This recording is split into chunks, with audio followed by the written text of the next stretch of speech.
It is the morning of day 16. We ended up just camping at the base of the canyon because it was quite an ordeal getting our boats down to the base of the canyon over those sharp boulders and bushes and everything. And then finally when we finished, I had to go back and get the rest of my gear up by where we camped on the ridge, and that turned out to be further than anticipated. So we took 2 days to do it all, but that counted, you know, exploring the canyon, hiking along the ridge, and a bunch of other cool stuff like that, seeing the baby falcons. And anyways, yeah, looking forward to seeing what the river has in store for us today.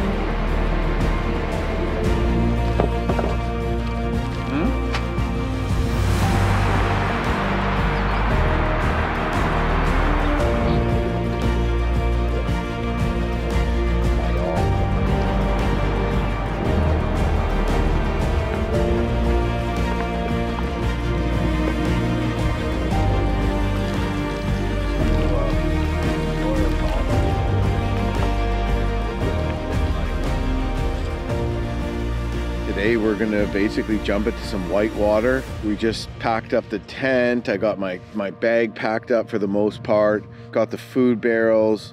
Got my coffee going, which is very weak. I'm really low on coffee. It's starting to become a panic situation. I only have like 2 small scoops in here, and I'm trying to use my old grinds as well, which I've already reused once already.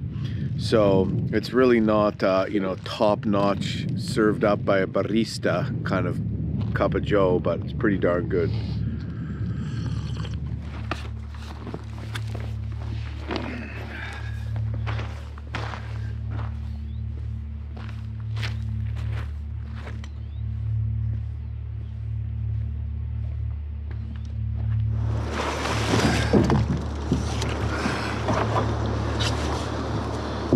After paddling the canyon yesterday, we left our boats at the top of a challenging rapid that immediately follows the canyon. This rapid, easily one of the most intense rapids of the whole trip. Looks like a solid class 3. So feeling a little nervous, but should be about a straight line going down. So here we go.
Oh man, it feels great to be on the water. It's always so much work packing up camp, all the little things that to do with filming and packing the boat and everything, but as soon as you get on and you start cruising with that current, and you're like, oh, this is just so worth it.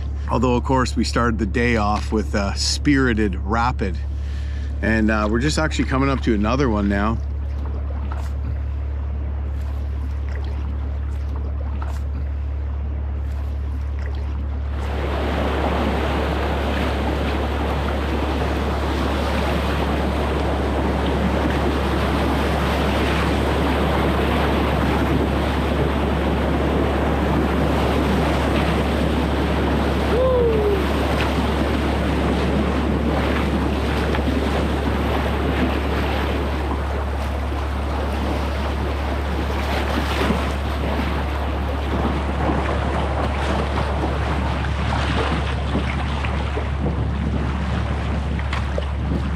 Just using my H2O paddle here, carbon fiber.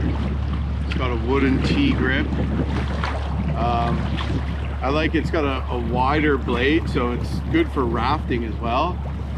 And really allows me to plant that paddle and essentially pull the canoe towards it, which gives me more control in whitewater. A lot of people think the paddle moves through the water, which, you know, it does, but essentially what you're trying to do is pull the canoe towards your paddle.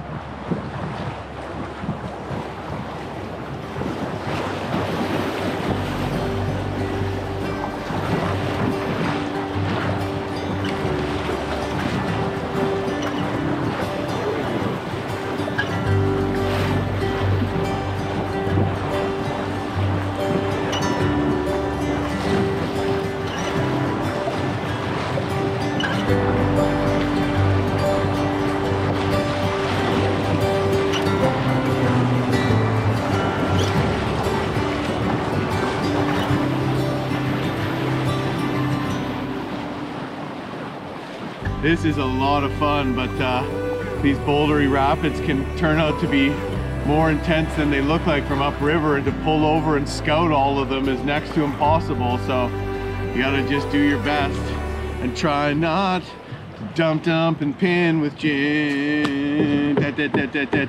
Bouldery rapids, we just paddle right in. Never are we even scouting, cause we just wanna paddle in. Dump and pin.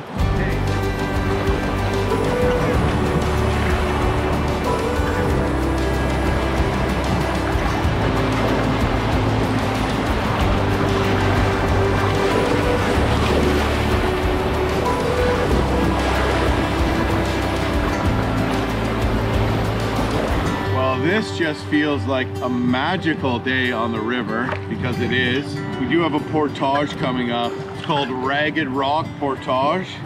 And this is where actually Franklin camped in 1821. Explorer John Franklin on his first overland expedition, where everyone starved to death pretty much. And then they kept making it up this side of the river and then crossed at a rapid much further upriver that I commented on as we passed that way. So pretty cool.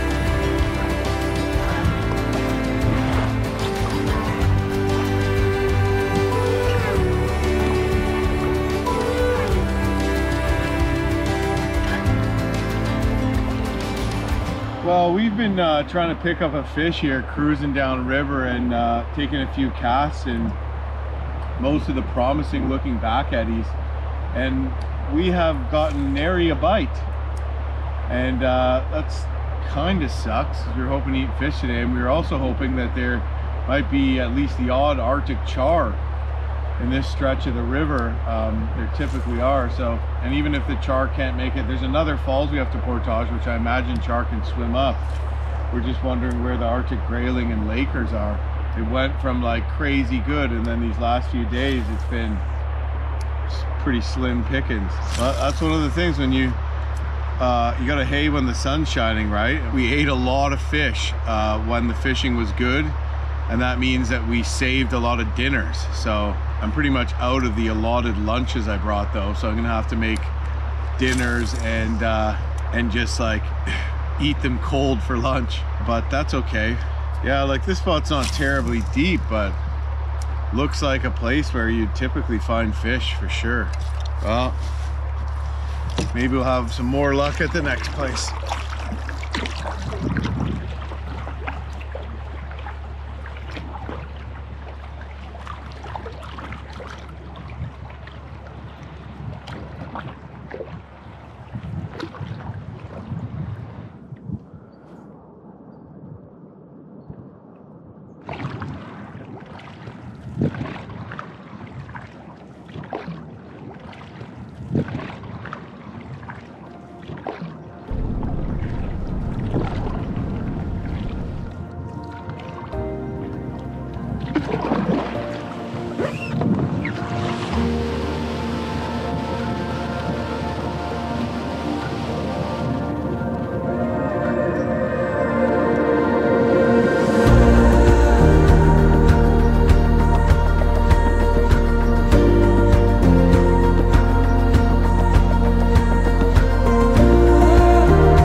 and it's where Franklin camped right around here in 1821 on his first overland expedition. And it's a beautiful site, but not a very good place to camp. So Ted and I are going to take a few casts here, and we're going to move on downriver, and we're going to head for a river mouth, a river called the James, and probably post up there for tonight. But really beautiful site. Imagine in higher water, it would be crazy raging. I'd be probably underwater right now.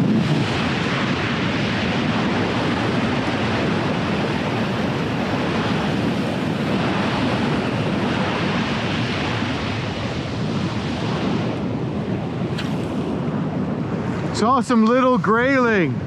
They're deep, Ted. I just missed one. I scared it away when it saw me.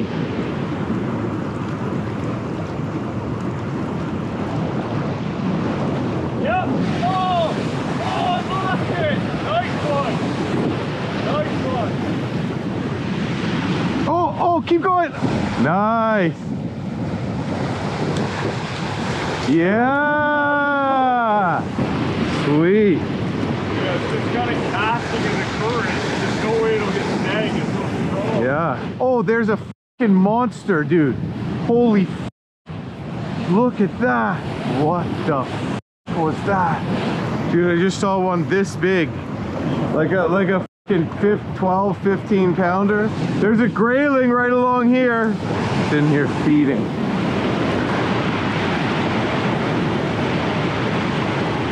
Got a hit, saw another one.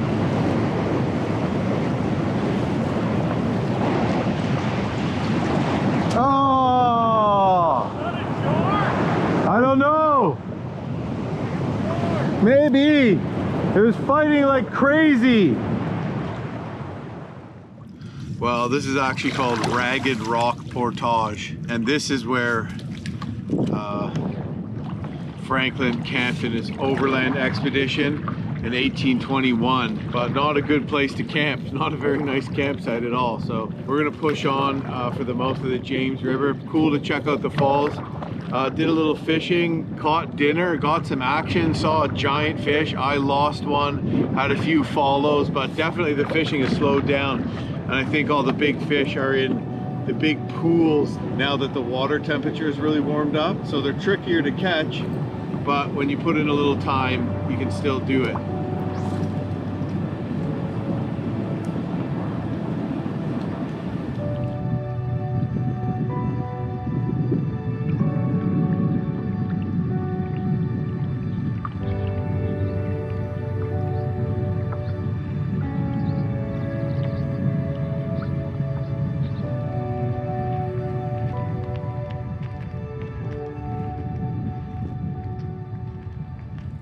Well, we have paddled into the evening, probably about 8 o'clock, and greeted by a caribou right on our campsite. That's pretty cool.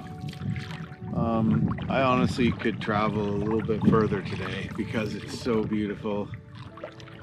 It's just awesome. But it'll be nice to kick it at camp for a bit when we get set up. And tomorrow will be a pretty big day.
Why did he all of a sudden get scared out of nowhere? We were closer the time before that.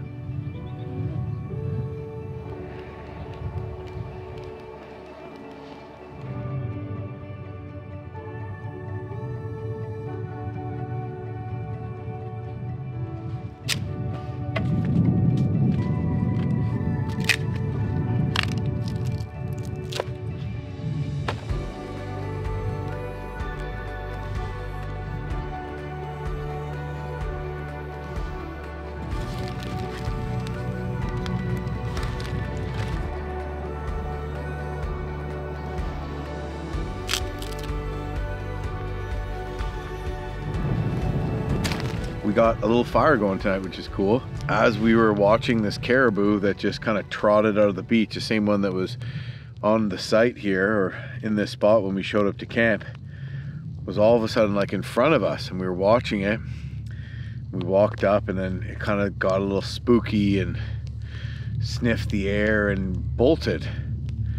And I'm like, started looking around for like predators. What's it scared of? Like what was that all about?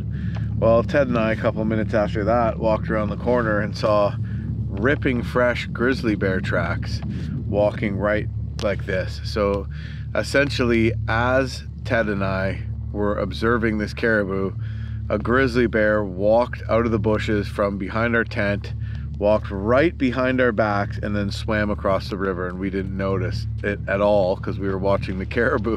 Yeah, we're sitting there like... Yeah, and that's probably why the caribou was out here in the first place, you know? So that is crazy. Would have been a tundra grizzly. I think it might be long gone now, but maybe he was interested in our fish here. We have a fish that we've cut up. That's cool. It doesn't look particularly big, but tundra grizzlies aren't big. But did you see past us and took down the caribou? That would have been cool. Did you see the length of its claws? Like its claws are like that far away from its paws. It's bigger than a black bear, dude. Like, you know, it's fucking still just absolutely beat the living shit out of you in a millisecond. Oh yeah. Okay. So today we're having beef stew with some rice. 5-minute rice, and all you got to do is just pour boiling water on it, let it sit for 5 minutes, and I'm gonna let this get a good sit because it's really dehydrated, and to really let those chunks of delicious beef rehydrate. Cut the trout salmon steak style. We haven't tried it yet, but we just did Cajun fish crisp, so they're just cut like this. The skin on. Yeah, skin on. The fish just cut like that. I mean, fish crisp kind of is just a really yummy seasoning, so I'm like, why not do it? And you get such a good coating of it, which is like, I think one of the best parts. Like, you get a big bag of fish crisp and you just coat everything.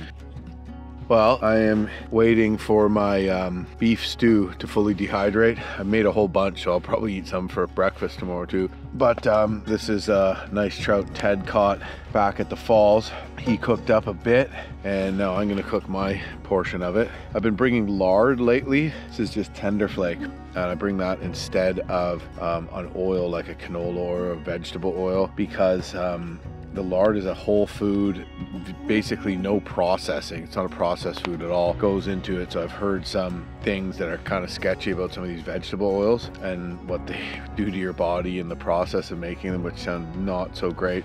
But also just because lard is lighter and it doesn't spill. So that works great. Just throw a dollop of this in the pan, let it melt. The only drawback is that if you don't wash your pan off, the lard hardens up and it's harder to get off your pan afterwards. Oh, look, Ted. Our friend the caribou is back to hang out.